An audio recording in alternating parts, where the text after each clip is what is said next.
probably the worst time you could actually have a speaking slot. And I think Ian may have had the worst because we're all, eating while he was talking, but I think this may be the next worst because we're holding you back from the tour. But so I have two other panelists with me on deck, and to my immediate right I have Fernando Perez. He's the lead technical analyst with Marriott International Headquarters. He has 22 years in the hospitality industry with high-level hotel operations experience. 15 of those years have been in telecommunications and information technology management roles. And to his right, Ray Hild, who is with who's a director with Corning MobileAccess. Ray is an active member of a large variety of wireless technology groups such as HIMSS, DAS Forum, HIT Technology Executives, AT&T, DAS and Small Cells, and IBS. My name is Jim Parker. As I already said, I'm with the Antenna Solutions Group. So essentially with what we're doing is AT&T is deploying neutral host DAS systems, Wi-Fi, and small cells in large public venues in order to satisfy our customers' insatiable demands for data. We are getting, it's just a mobile tsunami with the traffic that's hitting our network. We now have traffic of 30,000% over the last 6 years. So people are not just talking and texting, they're using it as a computer, and they're using it all over the place. And so as a result, when we look at deploying a DAS system or any of our in-building wireless systems, we look at where the pain points are for the network, because one of the benefits of an in-building wireless system is you could offload the macro network. And looking at where we need to deploy our systems, we also look at special events. And we can't forget about the Super Bowl, because in addition to the 1 million people who reside within New Orleans, we're looking at millions of people coming in for a game. And from our perspective, people will churn off of our wireless network if they don't receive good service where they live, work, or play. So we want to make darn sure that we have fantastic service for our customers. So some of the network enhancements that we've made for the New Orleans market, as I've already identified on the slide, we've actually made over 475 network improvements to New Orleans market. We've increased capacity to over 100 cell sites. We've dropped in 160 Wi-Fi hotspots.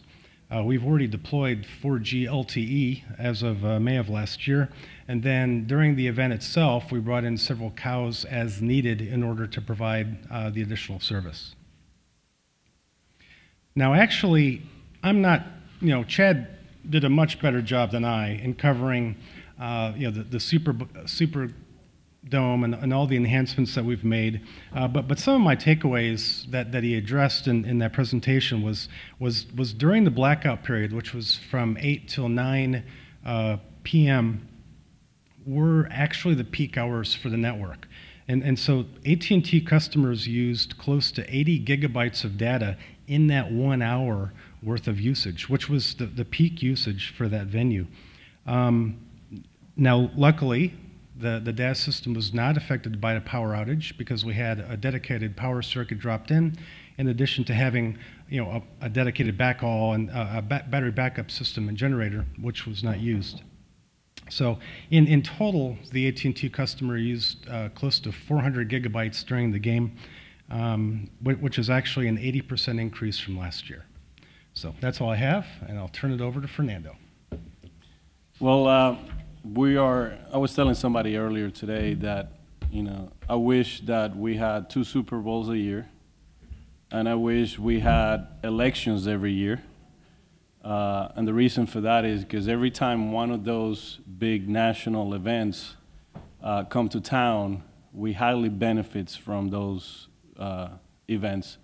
We got some benefits from the Democratic National Convention, same thing with the Republicans, and some towns that usually are not top-tier markets like Tampa and Charlotte. So here in New Orleans, we were lucky enough to partner up with AT&T, and we were able to install distributed antenna systems in 3 of our largest properties. You know, the biggest one is the Marriott in Canal Street, is about 1,400 rooms, massive meeting space. So it is very attractive to them. It's just a couple blocks from, you know, center of the action on Bourbon Street. So there are key components that make it attractive to a carrier. And our goal is to make it a lot easier for the carriers to come to us. We have agreements in place with the carriers, especially big partnership with AT&T.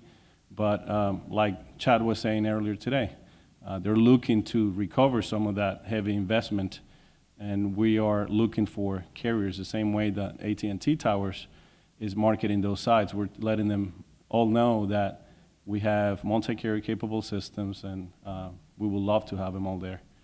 In this case, we're going to be showcasing the Ritz-Carlton Hotel. And the reason that we picked that specific site is because access was a lot easier in terms of trying to mobilize a large number of people like the group that we're going to have through the facilities. AT&T and the distributed antenna system integrators have been very flexible in terms of the spaces where they're putting the head-end equipment. So sometimes we don't select the most ideal or most accessible place. What we do is, from the perspective of access to the carrier, somewhere that it's not going to be on the middle of the way, that is not too attractive for anything else other than having electrical equipment. So the areas where we're going to be visiting are not specifically very attractive. In some cases, like the big Marriott in Canal Street, they have an infrastructure on top of the parking lot that is only accessible via ramps. So when we started doing the coordination, I said, well, let's look at the bigger one.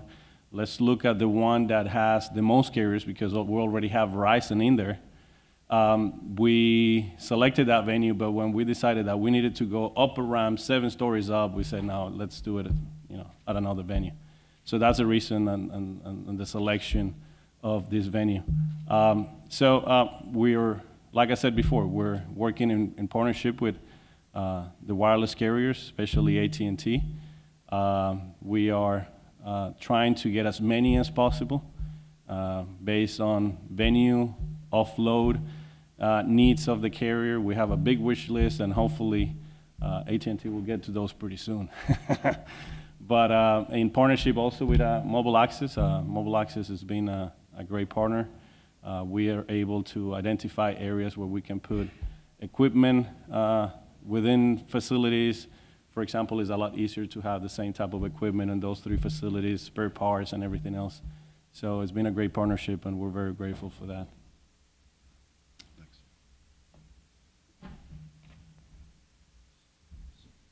So I'm the last guy, huh? So Ian had it easy. So Tracy asked me to trim my 87 slides down to 46, so is that okay with you guys? I've got 7 minutes, right, Trace, roughly? And once done, I guess you're going to come back up and coordinate logistics? All right, let's get to it. So quick commercial real quick. Been around since '98, bought by Corning, March of 2011. Proud to have partnered with AT&T here in New Orleans, and also Fernando and his Marriott team on several builds. We've actually been blessed to do quite a few Marriotts with Fernando and his team around the United States. And one of the things that we found interesting is that each venue creates its own set of problems. I see some of my customers and friends out in the audience. I'm looking at you, Dave, back there right now, with some of the headaches that you've got in D.C. And we had a nice conversation at dinner last night. And every hotel is different. And I don't know about you all, but I didn't feel like walking up 8 ramps of a parking garage to see a head end. So we moved to Plan B. Thanks, Fernando. Just a sampling of some of the ones we've done. Was going to prepare a map, but pictures speak louder than words here in New Orleans, and we've been happy to be a partner too and be the OEM and driver to help put these things together for the area. What you'll see over the Ritz, just give you a quick overview. We've got a head end, AT&T is on it. It's a MobileAccess 2000 legacy product. So for right now, it is supporting AT&T, 700, LT 850, 1900, but what it can do, obviously, for those of you who know, is it can scale accordingly with different card inserts to support other carriers as they choose to and will join that distributed antenna system. And it's a pretty interesting and pretty clean wiring job, and you'll see that pretty soon when we head over there. Another picture of the head end at the Ritz, which we'll go to, and then when we get there, we'll try to do our best to explain the labyrinth and maze of wires and fiber and connectors and everything else.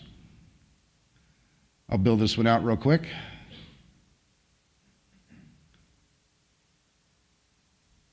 All right, so fundamentally, for those who don't know, a neutral host system should be able to handle one or many carriers and potentially public safety and et cetera, but effectively what happens is we do receive the RF signal in the head-end room from the different carriers, whether it be a base station or picocell or whatever it might be, and then condition that in the head-end, then vertically stack up the risers with fiber, and then hit a remote closet and then push out horizontally with coax out to an antenna point. And in that, in the head end, everything is amplified and filtered so that each carrier basically has their own lane on the highway, if you will. In the head end, some of the gear you'll see from our side of the house is you have the BTS connecting to the SC450, which is kind of the brains of the operation, in that that's your maintenance, your monitoring tool via an IP link or maybe an SNMP trap or what have you, where you can view it from your laptop sitting here looking at a system in Denver, Colorado, if you'd like.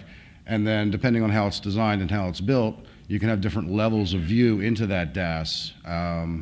And then, certain have different types of alarm codes and so forth, where you can kind of remotely triage in some cases, or at least get an idea of what's happening in others, so you have an intelligent guess when you hit the location.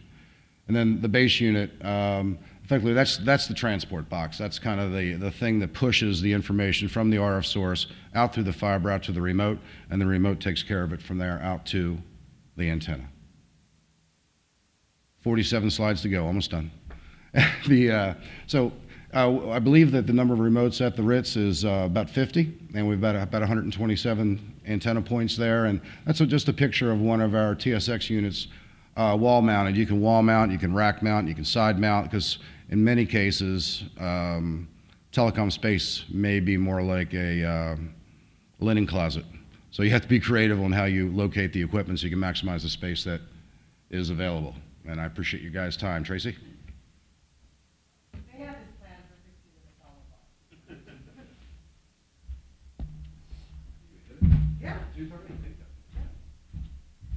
Well, we have time for questions. Do you guys have any questions for them? Just want to go, right? If not, then we'll meet downstairs in the lobby, and there will be buses to transport us over to the Ritz-Carlton, and we can see it for reals. Thank you.